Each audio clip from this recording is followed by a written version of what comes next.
ሰላም የቻናላችን ቤተሰቦች ዛሬም በአዲስ ፊልም መጥተንላችኋል። ቻናላችንን ሰብስክራይብ በማድረግ ቤተሰብ ይሁኑ። አንዲት ትንሽዬ ልጅ ከእናቷ ጋር ገበያ መሃል ቆማ እያለች በድንገት ባልታወቁ ሰዎች ተጠልፋ ትወሰዳለች። ሕፃኗን በጣም ብታለቅስም እናቷ ግን ልጅቷን ከጠላፊዎች ለማስጣል አቅም አልነበራትም። ጠላፊዎቹም ልጅቷን መኪና ውስጥ በማስገባት ይዘዋት ይሄዳሉ። መኪናውን በትራፊክ መጨናነቅ ምክንያት በቆመበት ወቅት ብልኋ ሕፃን መቀነቷን በመፍታት ከመኪናው አምልጣ ተሰወረች። ሕፃኗም እስከ ምሽት ድረስ ተደብቃ ብትቆይም ግን ወደ ቤት ስትመለስ እናቷን ቤት ልታገኛት አልቻለችም። እናቷ ቤት ውስጥ በማጣቷ ታዝናለች። ሲርባትም ተነስታ ምግብ መፈለግ ትጀምራለች። ፍሪጅ ውስጥም ካገኘችው ጥቂት ምግብና ወተት በስተቀር ሌላ የሚበላ አልነበረም። በማግስቱም ጠዋት የእናቷን ትልቅ ነጠላ ጫማ አድርጋ ትልቅ ቦርሳ ተሸክማ እናቷን ለመፈለግ ወጣች። ሌሊትም ሲሆን መንገድ ላይ ብቻውን እየተራመደች ሳለ ፊት ለፊት ጥላቻ የሚታይበት አጠራጣሪ ሰው ይከተላት ጀመር።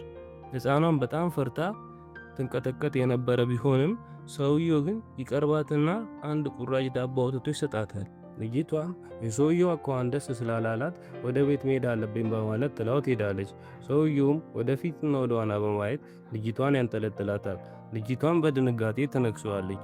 ሰውየውም በድርጊቷ በናደር ሊመታት ሲል ትላንት አግቷት የነበረው ሰውዬ መጥቶ ቺየኒ ናት ማንም እንዳይነካት ብሎ ልጅቷን ያስጥላታል። ሰውየው የዕዳ አስከፋይ እንደሆነና እናቷ የወሰደችውን ብር እንድትመልስ ለማስገደድ ልጅቷን እንደሚያያ ወስዷት እንደነበር ታወቀ። የአጠራጣሪም ሰውዬ በጣም ተናዶ ሊወጋው ቢሞክርም ወዲያው ተሸንፎ ከአካባቢው ፈርጥጦ ጠፋ። በዚያም ቅጽበት ሕፃኗን የወሰዳት ሰውዬ ክፉ ሰው አለመሆኑን ተረዳች። እያለቀሰችም እናቷን እንዲፈልግላት ለመነችው። እሱ ግን ምንም ሳይናገር በዝምታ አጥብቆ አቀፋት። ምክንያቱም በዚያ ቀን የልጅቷ እናት ሕጋዊ የመኖሪያ ፍቃድ ስለሌላት ከሀገር ተባራ ነበር። እናትየውም ከመባረሯ በፊት ባለ ዕዳ አስከፋዩን አግኝታው ነበር። ያኔም ልጅቷን አጎቷ መጥቶ ዕዳዋንም ከፍሎ እንደሚወስዳት ነግራው ነበር። አጎቷም ስላልመጣ ወደ ቤትም ይዟት ለመሄድ ያስባል። በመካከላቸውም ያለው ግንኙነት መለወጥ ይጀምራል። ልጅቷም ቤቱን ማጽዳት፣ ልብሶቹን ማጠብ ስትጀምር ሰውየው ደግነቱ ልቧን ነካው። ልጅቷም በቃላት ከመስደብ ይልቅ ጣፋጭ ምግቦች፣ አዳዲስ ልብሶች መግዛት ጀመረ። ሰውየውም ለትንሿ ልጅ ያለው ፍቅር ለማሳየት የሲዲ መጫወቻ ገዛላት። እሷም በጣም ተደስታ አቀፈችው። ከዚህም በኋላ ሰውየውና ልጅቷ እውነተኛ አባትና ልጅ ለመሆን ወሰኑ። ብዙም ሳይቆይ አጎቷ ነኝ የሚል ሰውዬ መጣና ልጅቷን ሊወስዳት እንደሆነ ይነግረዋል። ሰውየውም ልጅቷን አሳልፎ ይሰጣታል። ባስ ውስጥም ከገቡ በኋላ እጁን በማወዛወዝ ይሰናበታታል። ሆኖም ግን ሰውየው ልጅቷን ከሸኛት በኋላ በጣም ተከፋ። ነገሩም ብዙም ሳይቆይ አጎቷ ነው የተባለው ሰውዬ ልጅቷን ወደ አደገኛ ቦታ የጭፈራ ቤት እንደወሰዳት እዚያም እንድትሰራ መጸዳጃ ቤት እንድታጸዳ ያረጋት እንደሆነ ሰማ። አንድ ቀንም ፕራይቬት የሆነውን ክፍል እያጸዳች በጭፈራ ቤት ውስጥ አንድ ደንበኛ በሴትይቷ ላይ ጥቃት ሲሰነዝር ትንሿ ልጅ ፊቷ በጠርሙስ ተመታ ቆሰለች። በዚያም አስቸጋሪ ሁኔታ ውስጥ ሆና መጀመሪያ ግቷት የነበረው ሰውዬ በድብቅ ስልክ ደወለች። ሰውየውም ስልኩን ሲያነሳ ትንሿ ልጅ እያለቀሰች አባዬ እባክህ አድነኝ ስትል ተማጸነችው። ሰውየውም የልጅቷን ድምፅ ሲሰማ የደረሰባትን ስቃይ ሲረዳ አይኖቹ በእንባ ተሞሉ።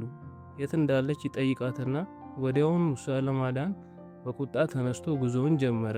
ልጅቷም ያለችበትን ቦታ ለማግኘት በጭንቀት መኪናውን እየነዳ ነበረ።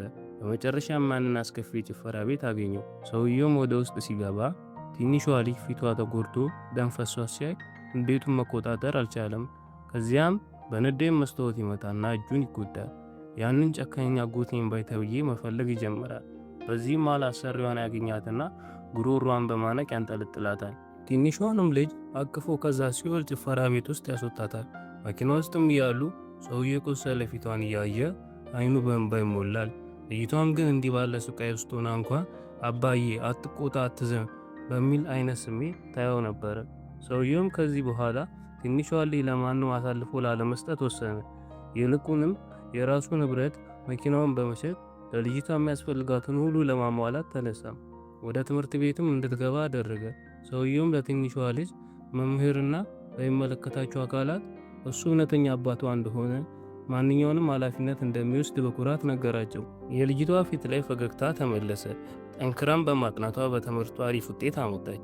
ሰውየውም በዓለም ላይ ካሉ አባቶች ሁሉ የተሻለ አባት ለመሆን ጥረት አደረገ። ልጅቷም የዕዳ መያዣ መሆኗ ቀርቶ የሰውየው ተወዳጅ ልጅ ሆነች። እንደዚህ አይነት አዝናኝ ታሪኮች እንዲደርሱ ቻናላችንን ሰብስክራይብ በማድረግ ቤተሰብ ይሁኑ።